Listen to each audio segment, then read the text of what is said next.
everybody, and welcome back to G3 Tactical. Today we're going to be looking at the Taurus G3xl.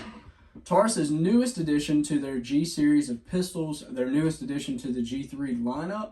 So they have many different varieties. If you're acquainted with them, if you're not, it doesn't matter because this pistol speaks for itself. When it comes to performance and cost, it leads the industry in cost to performance ratio firearms. You get the most bang for your buck, as some people would say, and at the end of the day, that's what's most important.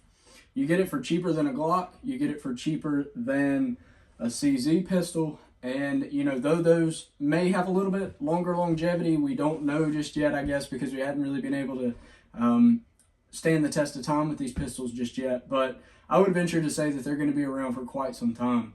So looking at this Taurus G3xl, we have an MSRP of about $342.98.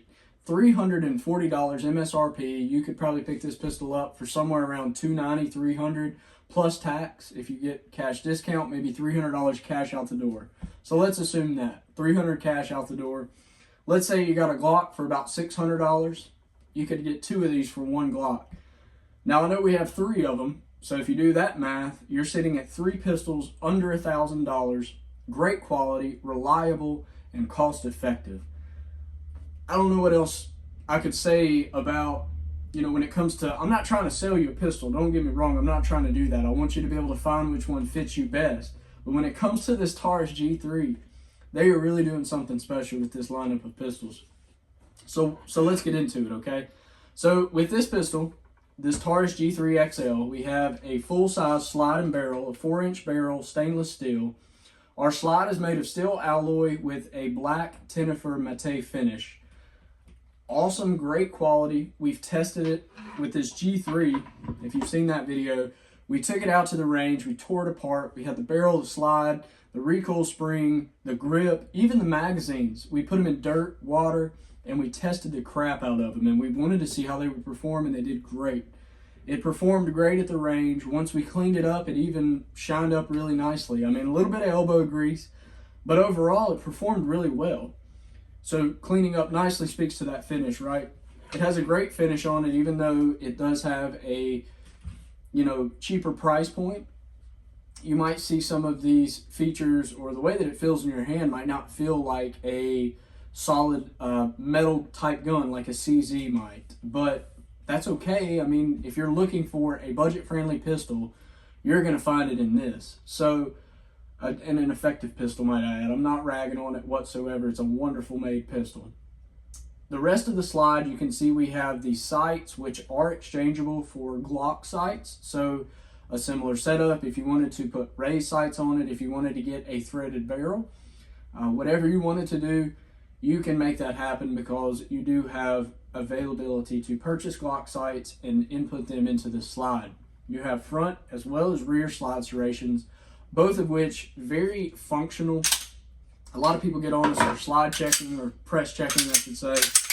Oh well, you'll get over it because it's very functional. You can manipulate this slide however you so choose, and I love that. I really like that about these pistols. They're not so extensive that you're going to start collecting lint and dust if you chose to carry this pistol, but they're there, and you know it whenever you go to manipulate the slide. You do have a loaded chamber indicator on the side here, so we do not have one in the chamber as all of these pistols are safe for reviewing purposes, but you do have a loaded chamber that we will more kind of exaggerate on when we go to the range. As on most Glock pistols that you're seeing in those Gen 5s that have come out, you have a little bevel on the front of this slide. Now, be that for weight reduction, be it for accessibility, or really even having less metal for heat transfer whenever you're shooting a lot of rounds through this pistol. Whatever the case is, it makes the gun look pretty dang sexy, and I like it. It looks good on this pistol. It really does it some favors, and I'm not complaining one bit about that.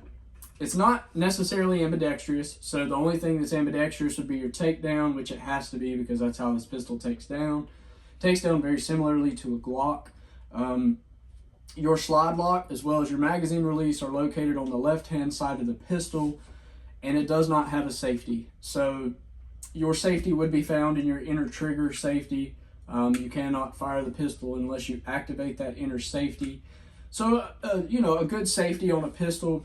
And the trigger pull, though it's single action, it does have that restrike feature. So I actually like that restrike feature. So that's meant for if you have maybe a light primer strike. If your pistol does not fire the round, you can try again.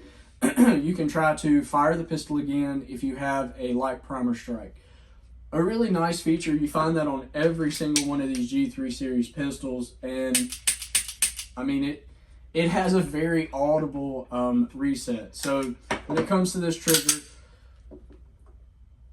a very crisp break, and when it comes to the reset, it is short. It is very short and has a very crisp wall, a very noticeable wall at that. So with these magazines, since it is a G3 series pistol, you can interchange it. So, you know, you will receive a little bit of excess length, might I add. So if you're comparing it to a full-size G3 frame, you're probably going to have a little bit excess. But cool thing is if you're going to the range, you can always use one of these magazines, because if you're at the range shooting this pistol, concealment is not really something, I mean, yes, if you're practicing, but if you're just straight up aiming down sight and trying to shoot, it's okay to maybe load up one or two of these longer magazines, because you have that ability to.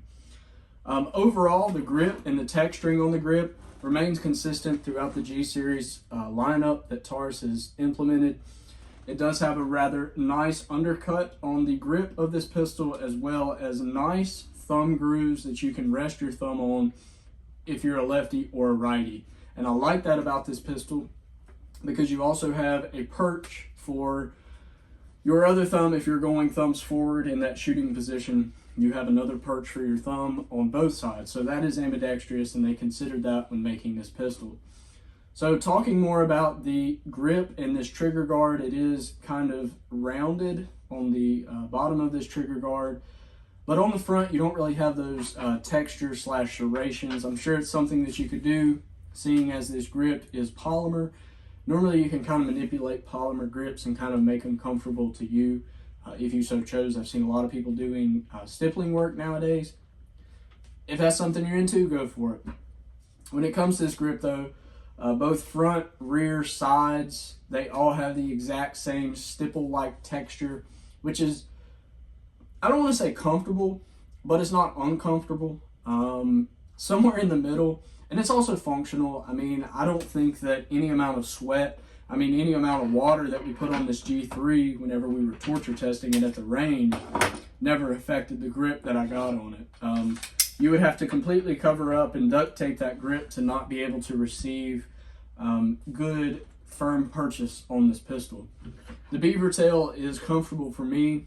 I do have smaller, not beaver tail, but I guess the cutout in the rear where your palm swell is going up and grabbing. It's comfortable for me. I like it, and it serves its purpose very well. Again, 9mm, chambered in 9mm. Trying to think if there's anything that I missed. I'm sure there is. Overall barrel length, 4 inches. Overall total length is 7.28 inches with a 5.1 inch height and about a 1.2 inch width.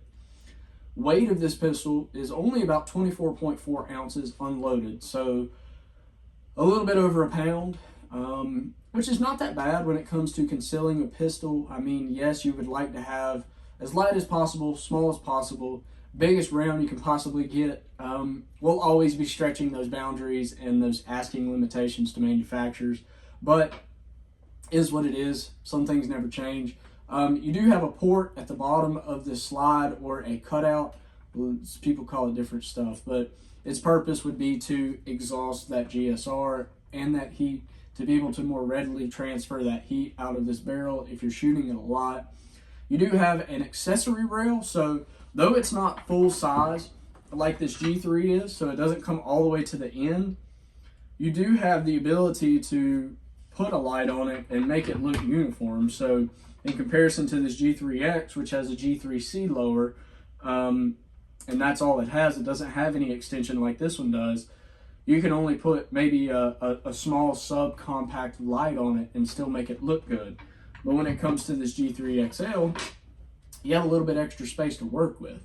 Not in the rail as far as that's concerned, but you do have the ability to still make it look good while also being able to have a light. So overall, what are my thoughts about this pistol? I really like it.